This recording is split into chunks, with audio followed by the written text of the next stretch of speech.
પૈસા પાછા આપી દે. તો તમે જાગો છો એમ ને? તારા જેવો દીકરો હોય એ માને ઊંઘ કેમ આવે? એ તમારી ભૂલ છે. તમે નસીબદાર છો કે તમને મારા જેવો દીકરો મળ્યો. એક દિવસ જોજો, એટલા રૂપિયા કમાઈશ ને કે લોકો જોતા રહી જશે. અને એટલા બધા પૈસા આવશે ક્યાંથી? સટ્ટા કે જુગારમાંથી? તારે એક તો કાંઈ કામ ધંધો તો કરવો નથી. હા હા, મારા બાપા ખજાનો મૂકીને ગયા છે ને મારા માટે, એટલે કામ ધંધો કર. એના માટે પણ પૈસા લાગે. પણ બેટા તું સમજતો કેમ નથી? ખોટા કામ કરીને ગમે એટલો પૈસો કમાઈ લઈશ પણ તું સુખી નહીં થાય, કારણ કે હરામનો પૈસો ક્યારેય સુખ નથી આપી શકતો. પૈસા તો પૈસા હોય છે, ધંધામાંથી આવે કે પછી સટ્ટામાંથી. તારે જે કરવું હોય તે કર, પણ મારા પૈસાને હાથ ના લગાવ. ચાલ લાવ, મારા પૈસા આપી દે. એ તો હવે પાછા નહીં મળે. તમે હવે આરામ કરો. વિકી, કહું છું કે પૈસા આપી દે. કીધું ને, નહીં મળે. વિકી, વિકી.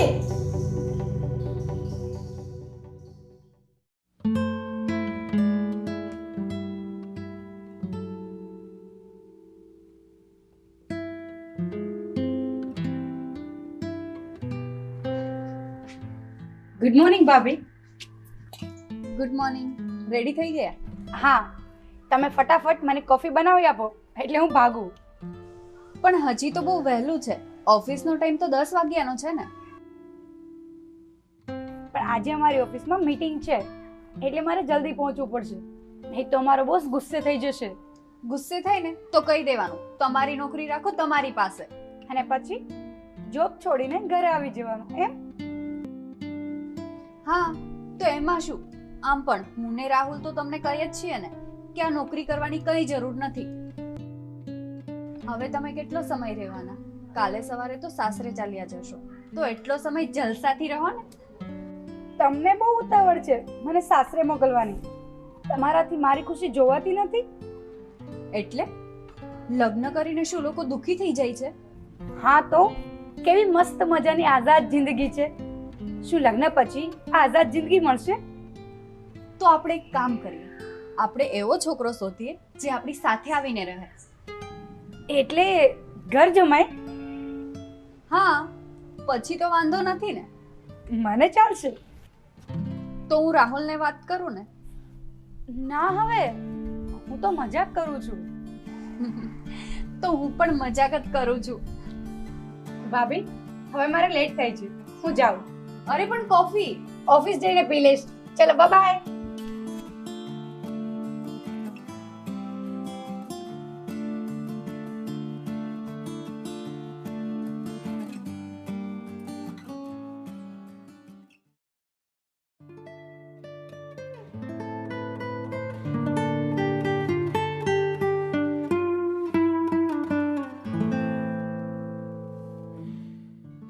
હાય. આવવાનો ટાઈમ છે. સોરી બાબા, ઘરેથી બહાના બનાવીને નીકળવું પડે છે. આજે જ ભાભી પૂછતા હતા કે ઓફિસનો ટાઈમ તો 10 વાગ્યાનો છે, તો પછી વહેલા કેમ જવું છે?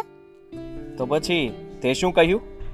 મેં તો હિંમત કરીને સાચું જ કહી દીધું કે હું તને મળવા જાઉં છું. શું? તે ઘરમાં કહી દીધું? હા, એમાં શું થયું? આજે નહીં તો કાલે જાણ તો કરવાની જ હતી ને, તો પછી કહી દીધું. તું પાગલ થઈ ગઈ છે?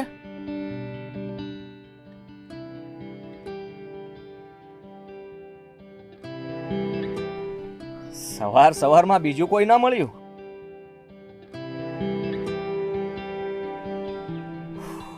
હું તો ડરી જ ગયો હતો. તું છે ને સાવ ફટ્ટુ છે.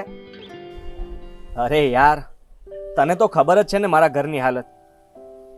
પપ્પાના ગયા પછી બધો વહીવટ કાકા સંભાળે છે, અને એમણે મને પહેલેથી જ વોર્નિંગ આપેલી છે કે લગ્ન થશે તો જ્ઞાતિમાં જ.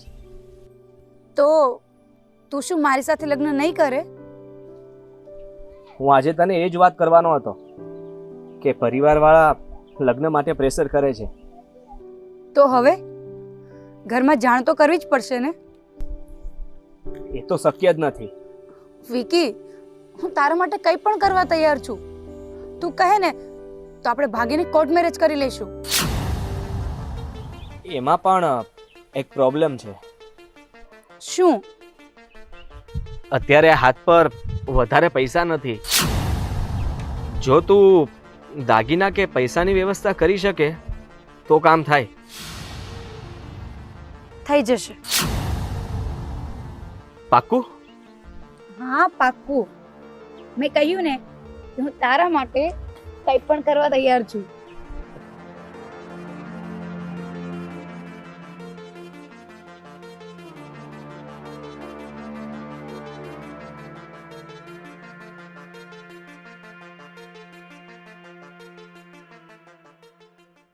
હા હા ફાવશે. એ લોકોને જ્યારે અનુકૂળ હોય ત્યારે આવી શકે છે. હા ચોક્કસ. શું કહ્યું મનોજભાઈ? એ લોકોને આસ્થાની બાયોડેટા બહુ પસંદ આવી છે. રૂબરૂ જોવા આવવાનું કહેતા હતા. હા તો બોલાવી લો ને. મેં હા જ પાડી છે. મનોજભાઈ એ લોકો સાથે વાત કરીને જાણ કરશે. મને એકવાર છોકરાનો ફોટો બતાવો ને. હા આજ. આસ્થાબેન સાથે જોડી જામે એવી છે. હા, અને પરિવાર પણ બહુ સારો છે. આપણી આસ્થા માટે અત્યાર સુધીનું આ બેસ્ટ ઠેકાણું છે. છોકરો સીએ છે ને? હા. મારું મન કહે છે કે આસ્થાબેનનો આ છોકરા સાથે નક્કી થઈ જ જશે. તને તો દર વખતે એવું જ લાગે છે. હા, પણ આ વખતે વધારે લાગે છે. અચ્છા, એમાં શું વજન માપવાનું હોય કે 1 કિલો લાગે છે કે 2 કિલો વધારે લાગે છે? જાઓ ને હવે, મારે તમારી સાથે વાત જ નથી કરવી.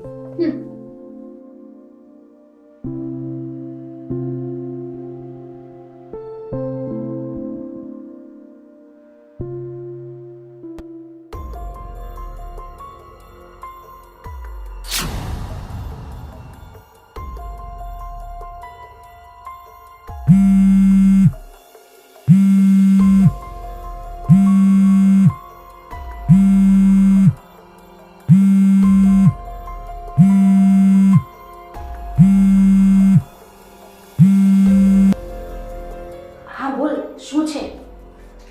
તું ક્યારે આવે છે? અરે બાબા, થોડી વારમાં નીકળું છું. જલ્દી કરજે. અને સાંભળ, પેલા દાગીના ભૂલતી નહીં. એના લીધે તો લેટ થયું છે. રૂમમાં દાગીના લેવા ગઈ હતી, પણ ત્યાં ભાભી બેઠા હતા. તો હવે થોડી વાર રાહ જોઈએ. ભાભી નીચે તો જશે જ ને. સારું, ધ્યાન રાખજે અને નીકળે એટલે ફોન કરજે. હા.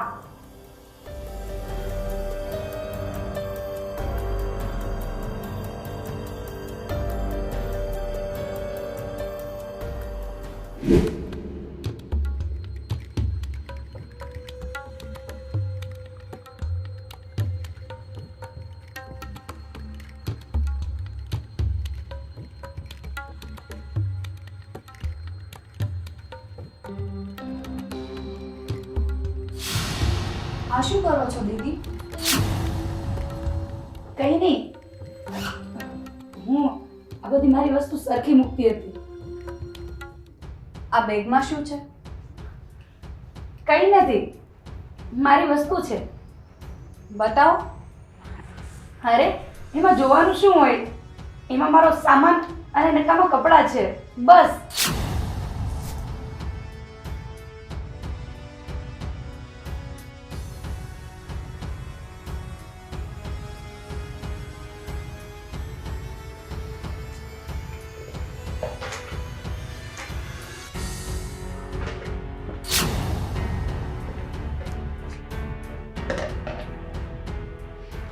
આ શું છે?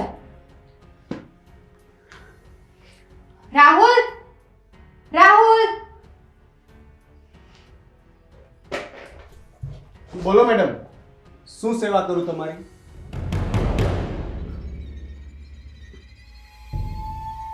શું થયું? કોઈ કઈ બોલતું કેમ નથી? આસ્થાબેન મારા દાગીના લઈને જતા હતા. એ પણ મને પૂછ્યા વિના, ચોરીથી. શું? આસ્થા, આ નેહા શું કહે છે?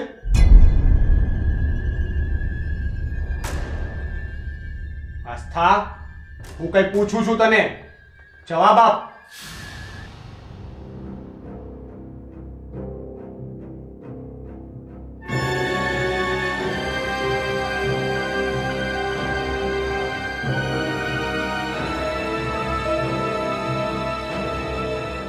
ભાગીને લગ્ન? અમારા પ્રેમ અને વિશ્વાસનો આ બદલો આપ્યો તે?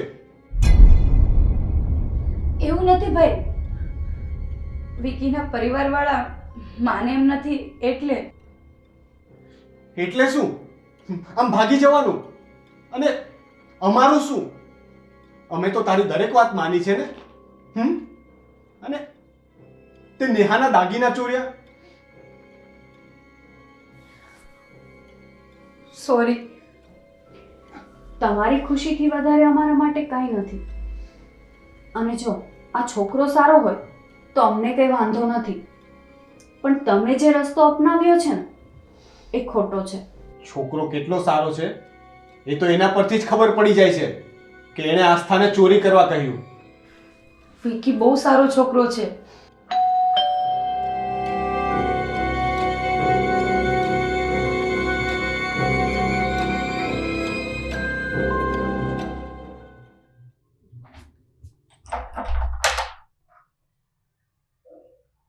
જી આપ. મારે આસ્થાને મળવું છે. હા, પણ આપ કોણ? પહેલાં તમે એને બોલાવો, પછી હું મારી ઓળખાણ આપું.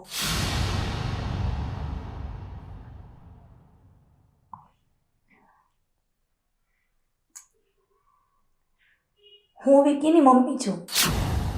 તમને લોકોને કદાચ ખબર નહીં હોય કે આસ્થા વિકીને પ્રેમ કરે છે. અમને ખબર છે. હમણાં જ ખબર પડી કે બંને ભાગીને લગ્ન કરવાના હતા. પણ તમને આ વાતની ખબર હતી? ના, પણ અંદાજ તો હતો જ. કાલે મેં વિકીની બેગમાં આસ્થાના ડોક્યુમેન્ટની કોપી જોઈ હતી, એટલા માટે મને ખ્યાલ તો આવી જ ગયો કે હવે એનો નવો શિકાર આ છોકરી છે. શિકાર? આ તમે શું બોલો છો? હા, એ તને પ્રેમ નથી કરતો, અને તું પહેલી છોકરી નથી કે જેને વિકી બગાડી જાય છે. તારા પહેલાં પણ 2 હતી. પણ તમે આ બધી વાત અમને શું કામ કહો છો? કારણ કે એ મારો દીકરો છે. એને ખોટા રસ્તે જતા રોકવો એ મારી ફરજ છે. એને સટ્ટા અને જુગારની આદત છે. પૈસા માટે એ ભોળી છોકરીઓને ઘરેથી બગાડે છે અને એમના પૈસા અને દાગીના લઈને એમને અજાણ્યા શહેરમાં છોડીને ભાગી આવે છે. જોયું આસ્થા, પ્રેમમાં આંધળા બનવાનું પરિણામ કેટલું ખરાબ આવી શકે છે. હું તો બસ આ જાણ કરવા જ આવી હતી અને મેં મારી ફરજ પૂરી કરી. મને રજા આપો.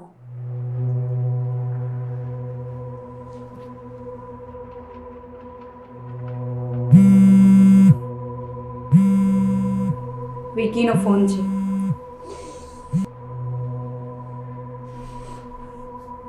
હું નહીં આવું, ને આજ પછી ક્યારે મને ફોન ના કરતો, નહીં તો મારો ભાઈ તને નહીં છોડે.